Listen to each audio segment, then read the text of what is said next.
তা 1.5 মাসের ভিতর আমি খাদ্য খোলা আর কি সিলভার কাপটা। সিলভার কাপের সাথে কি কি রাখছেন আরো? মাছ সিলভার কাপের মাছের সাথে আপনার দেখা যাচ্ছে রুই মির্গা, তারপরে বলবেন না আপনাদের করা হচ্ছে। প্রথমবারের মতো 200 দেশি মুরগির বাচ্চা তুলেছি।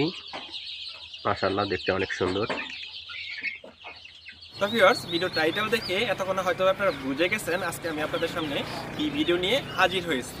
আজকের ভিডিওতে আমি আপনাদের দেখাবো কি কি শাকসবজি সারা বছর অর্থাৎ বাজাই, আর জেনে নেই কি কি শাকসবজি আমরা 12 মাস চাষ করতে পারবো।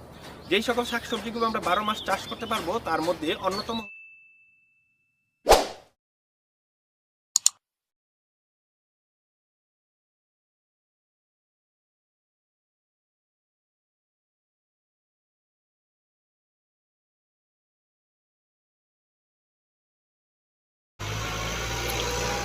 আসসালামু আলাইকুম সম্মানিত দর্শক, যশোর কৃষিচিত্র ইউটিউব চ্যানেলের পক্ষ থেকে শুভেচ্ছা ও অভিনন্দন জানিয়ে শুরু করছি আজকের নতুন পর্ব। দর্শক, আজকের পর্বে আপনাদেরকে নিয়ে চলে এলাম। আমি এখান থেকে কিছু চারা সংগ্রহ করব, তাই নার্সারিতে নিয়ে এলাম।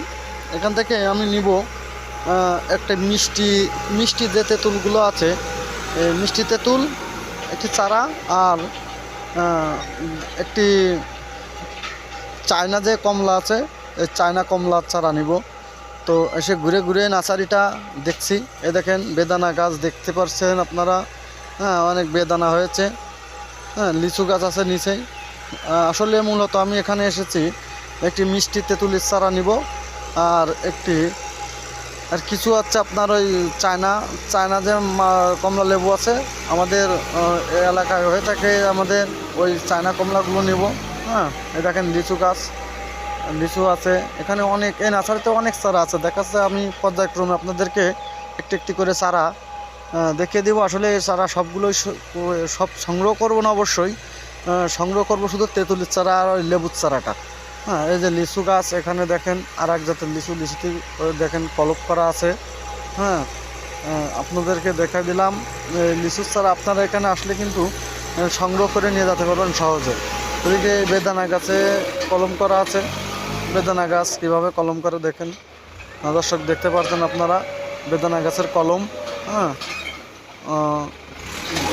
এটা একটু বড় গাছ বেদানা, পর্যাপ্ত পরিমাণ কলম করেছে গাছে, এবং গাছে কিন্তু কিছু ফলও আছে, বেদানা ফল। আপনারা কিন্তু চাইলে যশোর জেলার হামিদপুর গ্রামের যে কলেজ আছে, আলহেরা ডিগ্রি কলেজের পিছনে এই নার্সারিটি অবস্থিত। আপনারা এখানে এসে চারা সংগ্রহ করতে পারবেন। স্বল্প মূল্যে এই চারাগুলো কিন্তু এখান থেকে বিক্রয় করে থাকে। তো দর্শক দেখেন, আমাদের এই ভাইয়ের ওই পাশে একটা সবজি ক্ষেত আছে, সেখানে টমেটোর চারা লাগানো আছে। আমরা সেখানেও নিয়ে যাব আপনাদেরকে। দেখতে পাচ্ছেন টমেটোর চারা।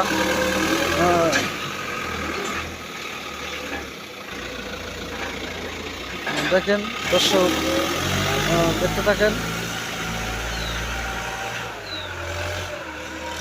এই আপনাদেরকে টমেটো চারা খেতে নিয়ে চলে এলাম। দেখেন টমেটোর চারা। এখানে এবার দেখা যাচ্ছে যে টমেটো কেবলই জ্বালিয়ে এসেছে। টমেটো ভরপুরভাবে হলে আমরা আপনাদের এই ক্ষেত্রে আবার দেখানোর চেষ্টা করবো অবশ্য। দর্শক, বেলেটটা দেখতে পাচ্ছেন, বেলেট দিয়ে টমেটো গাছের পাতা কাটে যাতে গাছে কোনো আঘাত না লাগে।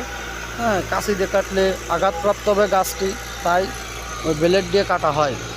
তো দর্শক, আপনারা দেখতে পাচ্ছেন যে কত সুন্দর টমেটো, বানের টমেটো। এটা উপরে ছাউনি আছে, কিন্তু যে কেবলই জালি এসেছে, ফার্স্ট টাইম জালি আসছে, এখনও টমেটো তোলা হয় নাই, কেবলই ফার্স্ট টাইম জালি এসেছে টমেটোর। এখানে অনেক, প্রায় 1.5 বিঘা জমিতে টমেটো লাগানো আছে।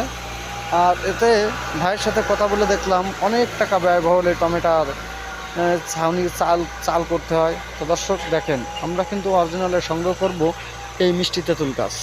এই যে মিষ্টি তেঁতুল গাছ দেখতেছেন, এখান থেকে একটি মিষ্টি তেঁতুল গাছ সংগ্রহ করব আমি। আর মালটা চায়না লেবু, মালটা বললাম চায়না লেবু, চায়না কমলা লেবু, এটাই সংগ্রহ করব। এখানে সব রকম গাছ আছে। এটা দেখতেছেন মিষ্টি তেঁতুল গাছ, আমি এখান থেকে একটা মিষ্টি তেঁতুল গাছ নিব, হ্যাঁ, বাড়ি রোপণ করার জন্য। আপনারা দেখতে পাচ্ছেন এদিকে লাল পেয়ারা, হ্যাঁ, মানে আমি মূলত সংগ্রহ করবো দুটা ছাড়া, কিন্তু আপনাদেরকে ঘুরায়া দেখাচ্ছি যে কত প্রজাতির গাছ এখানে আছে। তো দর্শক, এই গাছে দেখেন লাল পেয়ারা গাছ, এটা লাল, এটা রোদ্রের জন্য ক্লিয়ার হচ্ছে না, কিন্তু মূলত এই গাছটি কিন্তু লাল পেয়ারা গাছ, পাতা লাল, পেয়ারাও দেখা যাচ্ছে দেখেন লাল, হ্যাঁ, দেখতে পাচ্ছেন। এখানে যে কিছু আছে জলপাই গাছ, হ্যাঁ, এখানে জলপাই গাছ দেখতে পাচ্ছেন। এই যে লেবু, আমি এখান থেকে একটা লেবুর চারা নিব। এই যে লেবু এসে গেছে সে গাছে, তা কোন চারাটা নিলে ভালো হয় সেটা এখন আমি যাচাই বাছাই করে দেখব, যেটাকে আমি ভালো মনে করব সেই চারাটি নেব, এখান থেকে সংগ্রহ করব।